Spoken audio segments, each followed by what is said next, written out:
भारतीय इतिहास के महान योद्धा और दिल्ली के अंतिम हिंदू सम्राट पृथ्वीराज चौहान तृतीय। उनका जन्म 1166 ईस्वी में अहिलपाटन गुजरात में हुआ था। उनकी कहानी साहस, प्रेम और संघर्ष से भरी हुई है। वे अजमेर के राजा सोमेश्वर चौहान के पुत्र थे। सोमेश्वर की शादी दिल्ली के राजा अनंगपाल की बेटी कमला से हुई। दूसरी बेटी की शादी कन्नौज के राजा विजयपाल से हुई, जिनसे जयचंद पैदा हुए थे। अनंगपाल ने पृथ्वीराज को गोद लिया। पृथ्वीराज बचपन से ही वे शूरवीर और बुद्धिमान थे। उनकी वीरता की कहानियां दूर दूर तक प्रसिद्ध थी। पृथ्वीराज चौहान का प्रेम किस्सा भी कम दिलचस्प नहीं है। कन्नौज की राजकुमारी संयोगिता से उनका प्रेम कथा बहुत मशहूर है।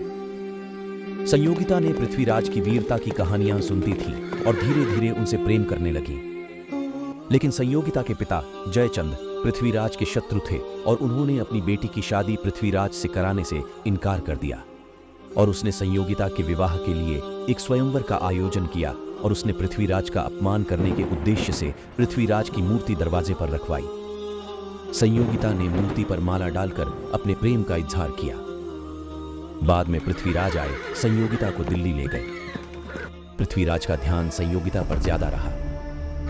इस बीच मोहम्मद गौरी का हमला हुआ।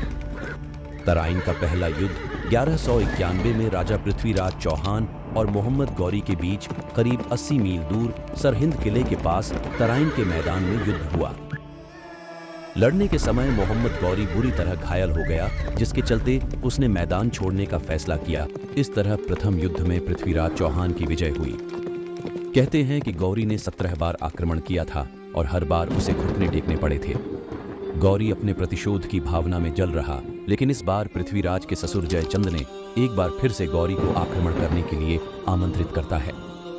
जयचंद अपने अपमान का बदला लेने के लिए खुद अपनी सेना के साथ गौरी की मदद करता है। तब तराइन का द्वितीय युद्ध 1192 में होता है, जिसमें पृथ्वीराज के सेनापति प्रताप सिंह और सोमेश्वर गौरी से मिल गए। इस विश्वासघात के कारण पृथ्वीराज को पराजय का सामना करना पड़ा। कहते हैं कि मोहम्मद गौरी ने पृथ्वीराज को बंदी बना लिया और उन्हें गजनी ले गया, और गौरी ने पृथ्वीराज की आंखें निकाल दी और उन्हें अंधा बना दिया। अंधे होने के बावजूद पृथ्वीराज ने गौरी को पराजित करने का संकल्प लिया। गौरी ने पृथ्वीराज की धनुर्विद्या की परीक्षा लेने के लिए एक प्रतियोगिता आयोजित की। पृथ्वीराज के कवि और मित्र चंदबरदाई ने एक योजना बनाई। जब गौरी ने धनुष बाण से लक्ष्य साधने के लिए कहा, तो चंदबरदाई ने एक कविता के माध्यम से गौरी के स्थान का वर्णन किया।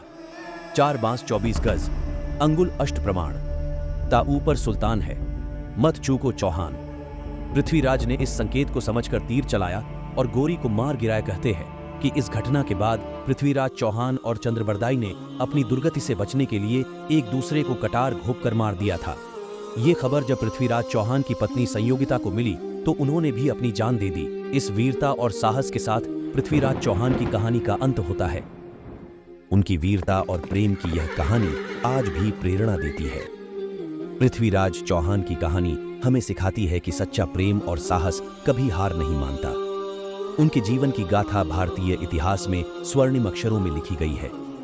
अगर वीडियो अच्छी लगी हो तो लाइक जरूर करें। ऐसी ही इतिहास से जुड़ी रोचक बातें जानने के लिए हमारे चैनल को सब्सक्राइब जरूर करें।